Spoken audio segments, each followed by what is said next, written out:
y'oburai bwense gwetere kiama kia Jubilee Daktari Fred Matiang'i nigarire eira y'oguchia kwene kibura abakenya konyora barobokoreri obwikirani bw'etisemi obochenu nabo igo gokeya ebirengo byokong'a kw'obogima onyaka gochigo chora koba omurai bwense gokora chinga kiumirana na baroanereria chimie kiana ne 50 bibirgo ao kurwa ase county ya Kisii, Migori na Kuria nigo baiga kwanira iguru echibura buru echiabere chikwene kigwa ase mesangerekano ya gesiasa sara chikwene kia na chigokiania yo ase oburai bwae.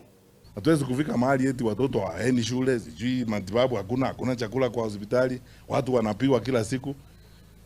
I mean, one pledge I can make to Kenya as a presidential candidate, mimi, if I was given an opportunity to be president of this country, there will be no good nonsense in this country. Lazima serikali iwe serikali na wakora ni wakora. Na kama wakora nafanya namna hiyo, sheria iko inatuambia tufanye nini na wakora. Tutafuata sheria.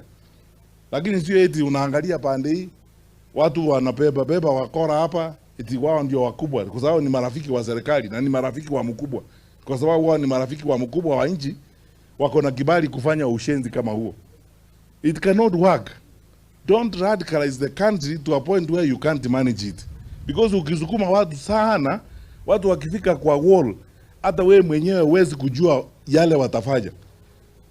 Since 2024 mpaka saa hii wananchi have banned 13 police stations in the country. Gadabu na asira ya wananchi kwa sababu ya hii maneno. Na wakubwa wa serikali waelewe.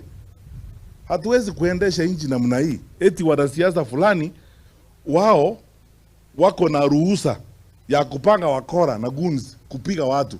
Na akiwapiga polisi hawachukui hatua. Eti kwa sababu wao ni wanasiasa na ni watu wa serikali. It will not work.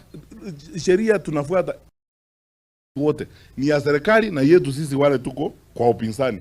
Sisi tumeamua tutafuata sheria, lakini tutafuata sheria mpaka kiwango fulani.